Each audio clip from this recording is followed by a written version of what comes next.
Ripple has requested a reduction in the fine proposed by the SEC in their ongoing case, suggesting a $10 million penalty instead of the SEC's proposed $2 billion.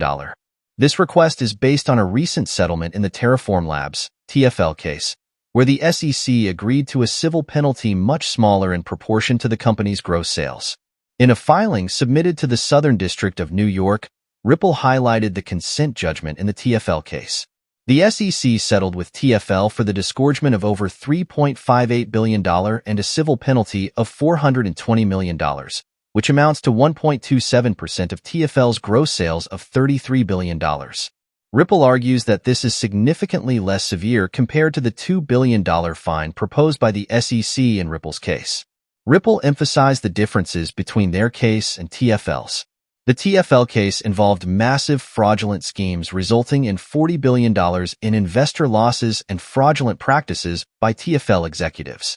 In contrast, Ripple pointed out that there is no evidence of fraud in their case and that institutional investors did not incur any losses.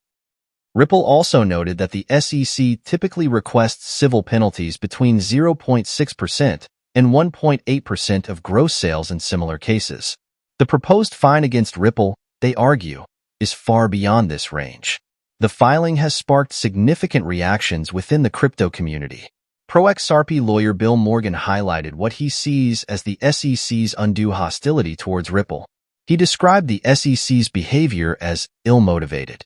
Former securities lawyer Mark Fagel commented on the TerraForm settlement, suggesting that the SEC's leniency might be due to the settlement status.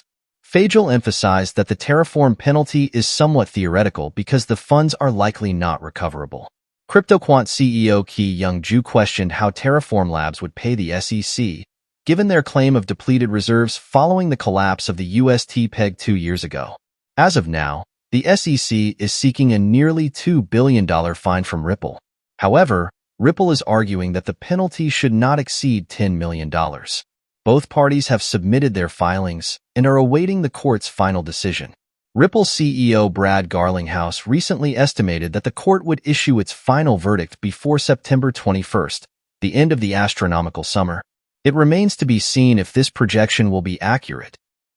So, that's the update for now. Thank you for watching, and see you in the next video.